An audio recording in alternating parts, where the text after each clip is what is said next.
신데렐라 게임 20회입니다. 리처드 안이 아내 신여진에게 편지를 보냈어요.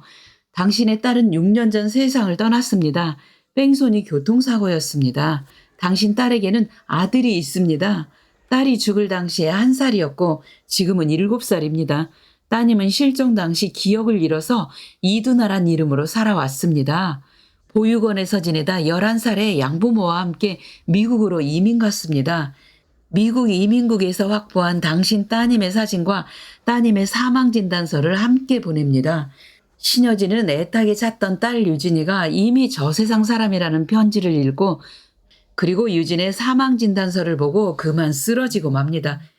얼마 후 병원에서 의식을 찾은 신여진, 역시나 득달같이 새형 모녀가 달려왔네요. 아이고 형님, 이걸 어째. 우리 형님 제발 정신 좀 차리세요. 형님 도대체 무슨 일로 쓰러지신 거예요?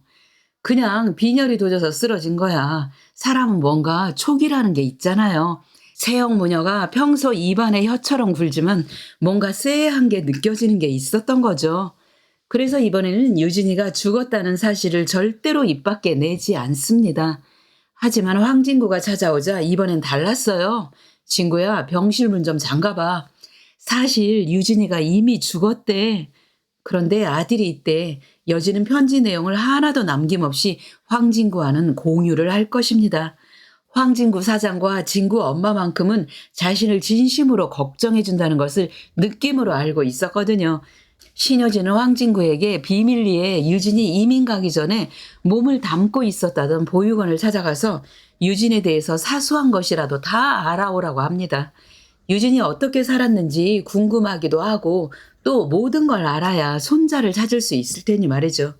아울러서 유진이 뺑소니범에 대한 재수사도 경찰에 의뢰를 하게 됩니다. 그런데 신여진의 이러한 움직임을 리처드 한이 모를 리가 없잖아요. 리처드 한은 다시 신여진에게 익명의 편지를 보낼 것입니다. 당신의 손자를 찾지 말아주세요. 당신 딸을 죽게 만든 뺑소니범이 당신의 손자를 노릴 수도 있거든요. 제발 뺑소니범과 DNA를 오염시킨 자를 먼저 찾아내서 그들을 감옥에 보낸 후에 그 후에 손자를 찾기 바랍니다. 그러나 신여진은 과연 그 말을 따를까요? 아니죠. 따를 수가 없는 거죠. 손자를 하루라도 빨리 보고 싶은데 어떻게 참을 수가 있겠어요. 여전히 황진구를 시켜서 조사를 하게 할 것이고 절친이 있다는 정보를 입수를 해서 비밀리에 유진의 절친이 산다는 곳을 찾아내게 할 것입니다. 그러면 은총이의 안전 때문에 리처드 한은 이젠 더 이상은 망설일 수가 없게 되는 거죠. 그래서 이젠 더 이상은 익명으로 편지를 보내지 않아요. 드디어 신여진에게 자신의 정체를 드러내게 되는 거죠. 유진 엄마, 사실 편지 보낸 사람은 나 유진이 아빠예요. 우리 손자는 내가 이미 찾았으니 이제 그만 찾아다니세요. 아이는 유진이 친구가 잘 키우고 있으니 걱정 마시오. 단 하나 우리 손자는 엄마를 갖고 싶어 해요. 지금 자신을 키워주는 유진이 친구가 엄마가 되었으면 하고 간절히 바라고 있지요. 어떻게 하면 좋을까요? 신여진과 리처드 한은 이 문제를 해결을 하기 위해서 드디어 20년 만에 만나게 되는 거죠. 둘은 머리를 맞대고 이런저런 방법을 궁리하다가 결국은 은총이의 안전을 위해서 진짜 손자인 것을 숨기고 대신 유진이 친구를 진짜 딸이라고 주변에 알리자고 합의를 보게 되는 거죠.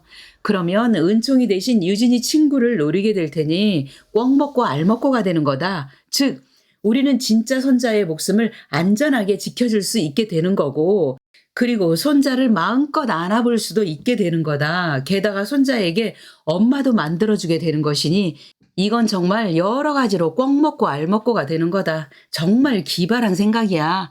둘은 짝짝꿍 손바닥까지 마주치며 즐거워하겠네요. 그런데 이렇게까지 해서 가짜 딸 친손자와 함께 이제 한 집안에서 가족으로 함께 살게 되었는데 이 마당에 리처드 한이 또 밖으로 나간다고요? 그렇게 될 것 같나요? 아니죠. 둘은 20년이 지났어도 여전히 서로를 그리워하고 있었잖아요.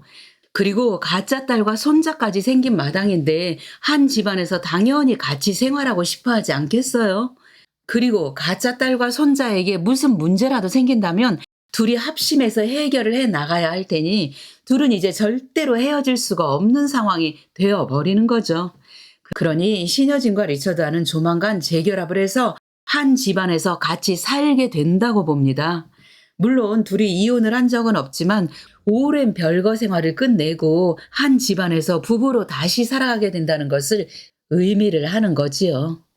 한편 황진구는 엄마가 회장님 댁에서 가사 도우미로 일을 하고 있다는 사실을 꿈에도 모르고 있어요. 자신이 대기업 회장이니 월급도 많으니까 엄마에게 생활비를 충분히 드리고 있었기 때문에 엄마가 힘들게 가사 도우미로 일을 하고 있다는 사실을 전혀 생각하지도 않았던 거죠.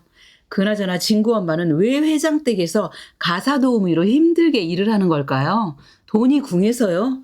아닙니다. 아들 진구가 어릴 때 심장병으로 죽을 뻔했는데 신여진의 도움을 받아 수술을 받고 기적적으로 목숨을 건졌잖아요.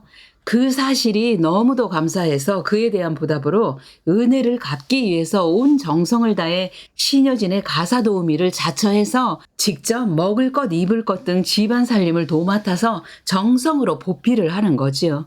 그런데 아무리 은혜를 갚기 위해 일을 한다고 해도 아들 황진구가 알게 되면 엄마가 안쓰러워서 당장 일 그만두시라고 난리칠 것 같습니다.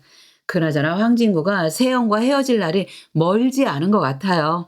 세영이 황진구에게 쏘아 붙이고 있잖아요. 요즘 구하나랑 계속 붙어 다니더니 진구 씨도 이상해졌다. 말끝마다 구하나 구하나 이러고 이렇게 불평을 하고 있죠. 그런데 그 전에도 세영과 진구는 구하나 때문에 충돌을 했었잖아요. 진구가 구하나의 건의를 받아들여서 세영에게 이젠 구하나에게 개인 업무 시키지 말고 구하나에게 그동안 함부로 대했던 건 사과할 것 등을 요구를 하자 세영은 엄청 빈정이 상했던 거죠.